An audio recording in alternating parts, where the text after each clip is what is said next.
Welcome back, everyone, to another episode of Can I Have a Word with You? Bruce Pulver, author and speaker with Heather Carter. Hey, Heather. Also author and speaker and workshop leader. It's good to be back with you again for another episode. How are you today?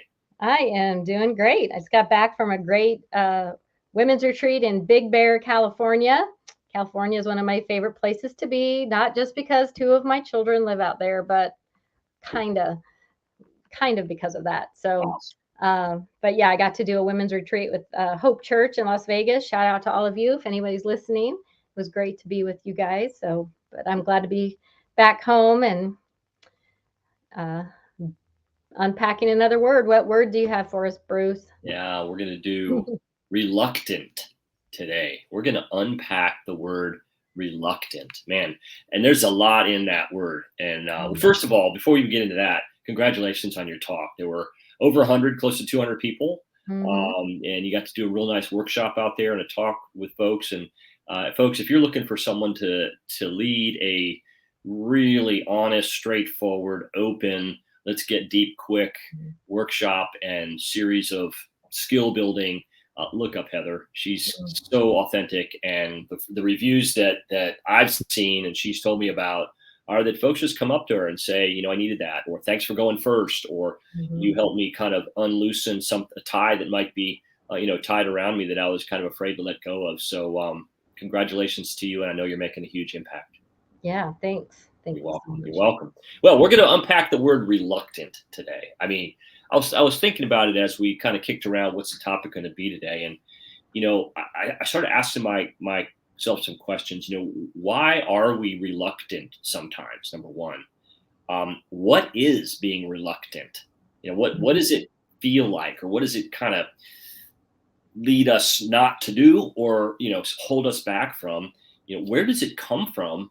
And then what are some triggers maybe that we can flip that allow us to maybe have that fade down a little bit?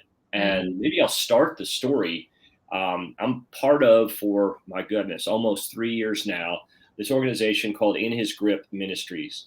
And it's started by a guy that was doing golf tournaments around churches for fundraisers. And then he realized that beyond just playing golf, there was a need and most of the time it was with a men's group at a church.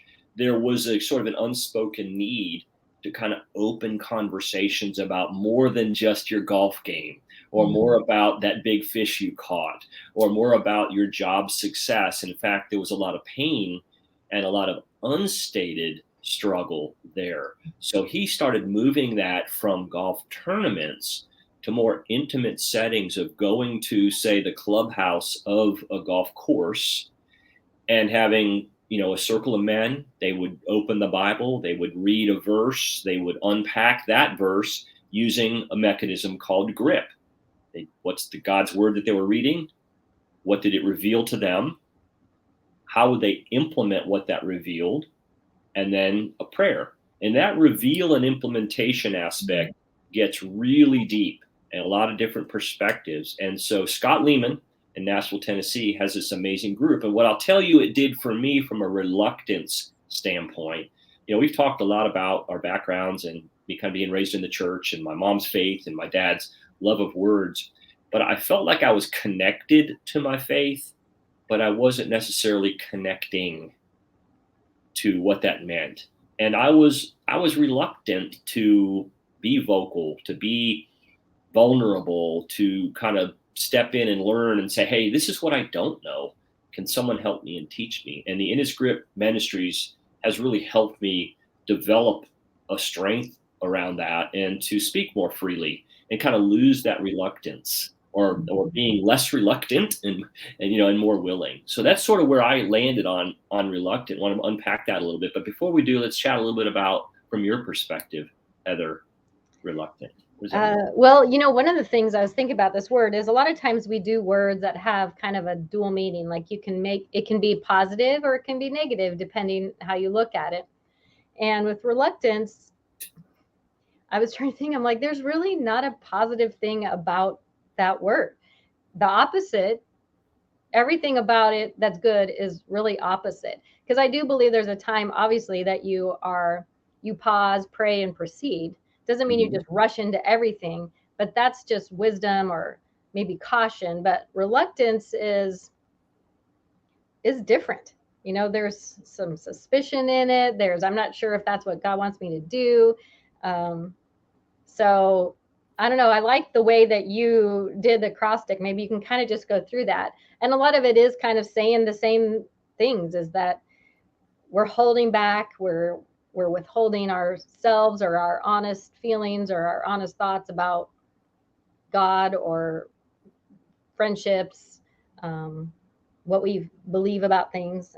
And I don't know. So I think we should start with what you wrote out, and then kind of pick and choose some of those parts of it to talk more about. Sure. Well, we've been in the InHisGrip Ministries, InHisGripGolf.com. If you're interested, there's a lot of information out there. Happy to share it with you. Message me. I'm happy to. We're in the Corinthians, and I landed on 1 Corinthians chapter 15, 2 verses. So let me read those, and then we'll unpack that. How's that? Mm-hmm. So 1 Corinthians 15, verse 34 in the CEV version says, "Be sensible and stop sinning. You should be embarrassed that some people still don't know about God." Like, okay, that woke me up that morning when I was reading it. Then I went to 58, which is the last verse of that chapter. It said, "My dear friends, stand firm and don't be shaken.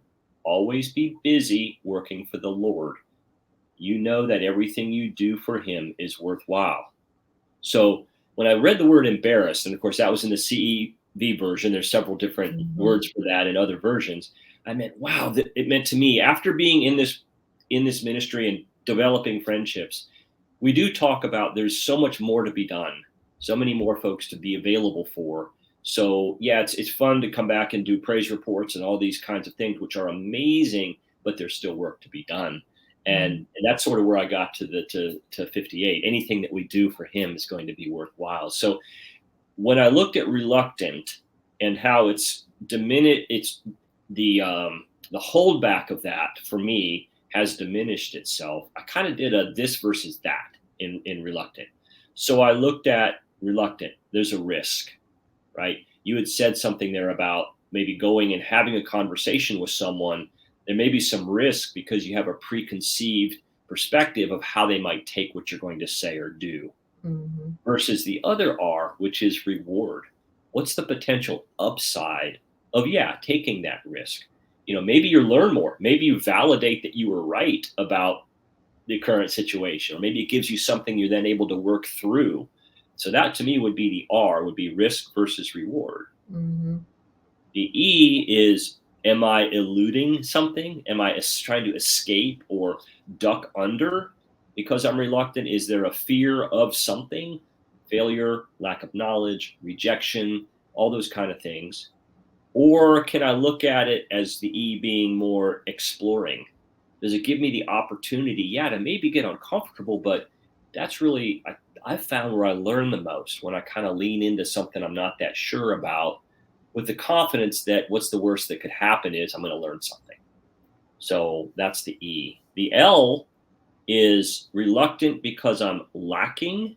Like, I don't feel like I'm enough. I can't bring anything to this conversation.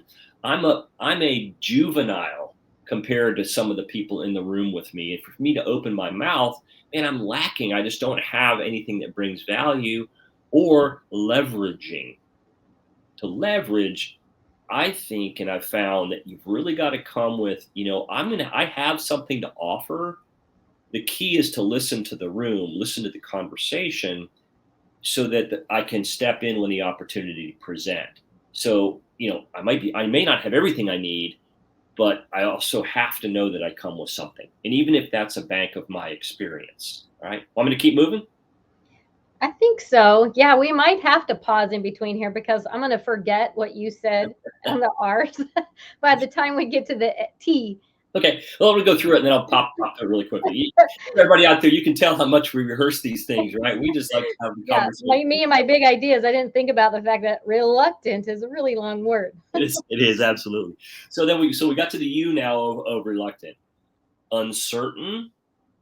Again, another reason that might keep us in the blocks, keep us on the sidelines, keep us in the grandstand, or unyielding. I'll find a way. I may not know what that's going to be yet, but if I make myself available, there will be some place that I can go. And once I find that, I can just keep pouring into that piece. The C is cautious, right? If we're reluctant, we are likely kind of have our foot more on the brakes than we do on the gas, yeah? Or confident, right? Not that we are overconfident, but again, that we've got something to bring. The T is terrified. Oh my gosh, what if I just totally blow this? What if the words come out wrong? What if I say it backwards, right? Or tough. Regardless of what happens, I'm in, and I'm gonna learn something from that. The A is anxious. Oh my gosh, you just got so many things going in your head. You're flustered. Your throat gets dry. Your hands start sweating. Or affirmed, like regardless. Again, kind of stepping in and saying, let's not focus on the outcome. If that's keeping us reluctant, let's focus on stepping in, and the rest will take care of itself. And then N is nervous, of course, right? Kind of goes along with anxious, or no doubt. Right? If we have no doubt, again, it's not that we're going to be right. It's just we want to participate. We want to be in. Being in the game is so much better to me than being on the sidelines. I just love that. And then the T is troubled or tenacious.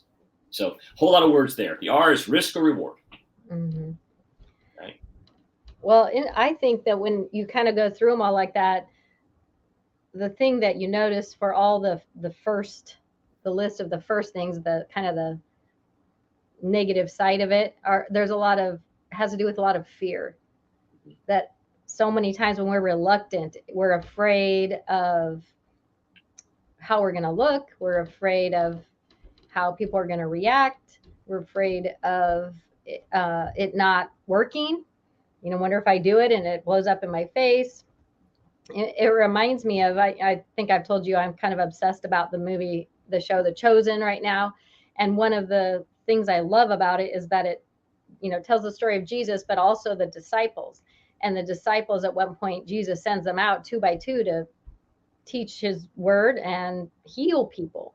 And you can just tell there's like, okay, I don't really think that I'm qualified for that at all, but I trust you. I don't really trust that I can put my hands on someone's eyes and make them see, but I do trust you. So I'm going to do it anyway. And a lot of this fear that makes us reluctant is something one of my friends always says, then do it afraid. Because sometimes you still have to do it, then do it afraid. Mm-hmm. The disciples still went. They did it afraid, and they saw amazing results. And then the more they did it and saw the results, the less fearful they were about doing it again and again. And I think in all of life, there's many things that we're afraid to step into. But if we trust God, or we trust the one who is sending us into wherever we're going, then it makes a big difference. Your motive behind why you're going, I guess, or the person behind why you're going. Yeah. So I hear you say that in a lot of that first words that we used in reluctant was fear, uncertainty, and doubt. Maybe it's that lack of. One of the things, I don't know about you, but that has helped me in moving into things that are new, whatever they are. And I really am embracing being new at something, being a beginner at something all the time. It doesn't mean everything you do, you're a beginner at doing, but to be incremental in celebrating growth. And incremental sometimes means a setback as well. You're not, we focus often on, the magic pill that fixes everything immediately, right? Or I want to be great at something. And what we rarely see behind the scenes, whether it's a musician or whether it's an artist or a athlete, we rarely see the hours in the gym, the hours in the practice room, the hours breaking down the music to just get every note sustained the right way, and whatever that instrument is. The artist, the painter who learns the skill, and we never see that. We never see the ones they tear up and burn and throw in the dumpster, right? We only see the ones that somehow they're willing to release. So I guess I would encourage, in whatever that is, whether it's your faith walk, whether it's a new business journey, whether it's starting a new class in college or in school, where you go, oh my gosh, I don't know what I got myself into, Mhm. is to step confidently and look for things successful incrementally. Because Mhm. you look back at, you know, the, this was funny. Someone told me once, don't make a mountain over a molehill, right? Don't make something big out of something that's small. But if something is small that's important enough and you move enough molehills, you get a mountain pretty soon. So I guess Mhm. the visual would be incremental and okay with yourself of letting go of your reluctance. Mhm. I think, and so many of the things in my life that I've enjoyed have been things I was reluctant to do in the beginning, and I did them afraid.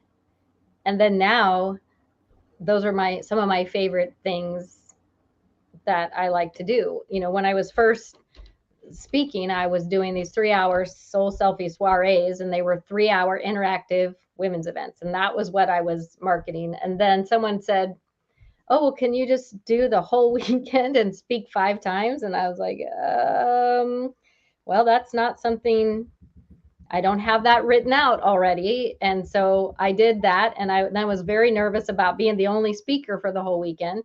And now I get to do one where I'm the only speaker, and I'm like, gosh, I wish I was doing all of them, because that was good. And so you go back, and now that's one of your favorite things, is something I was reluctant to do, Yeah. is now God pushed me past that, out of my comfort zone, and past the fear and the reluctance of trusting that He's got a plan. If He's bringing it to me, He's going to help me figure out how to say something that matters. Um, and so, if we push through, you often, through that reluctance, and trust, I think we see amazing results.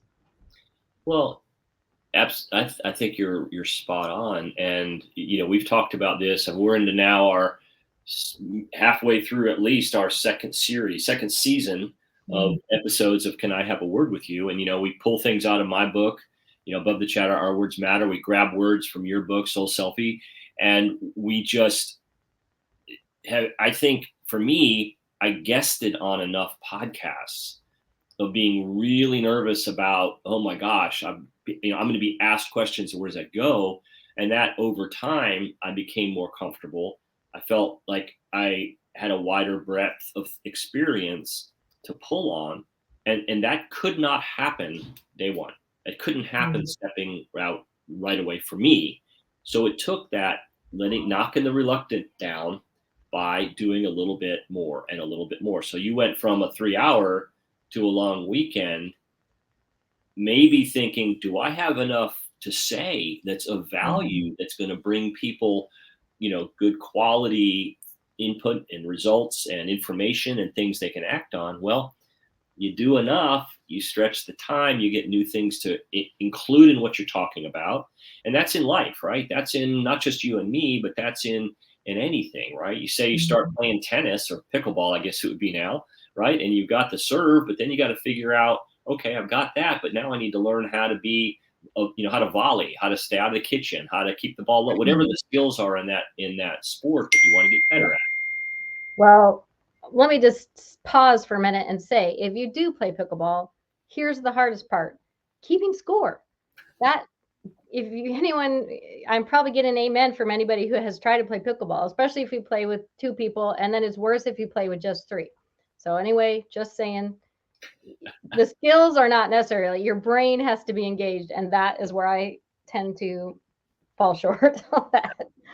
So, Well, well, as you we know, bring this thing in for landing, yeah. what else you got? I got a couple of things to just wrap up, but what do you got? Well, I just had a thought while you were talking about the reluctance piece of, a lot of it I think is about fear sometimes, but I think in my life it can also be about relinquishing control.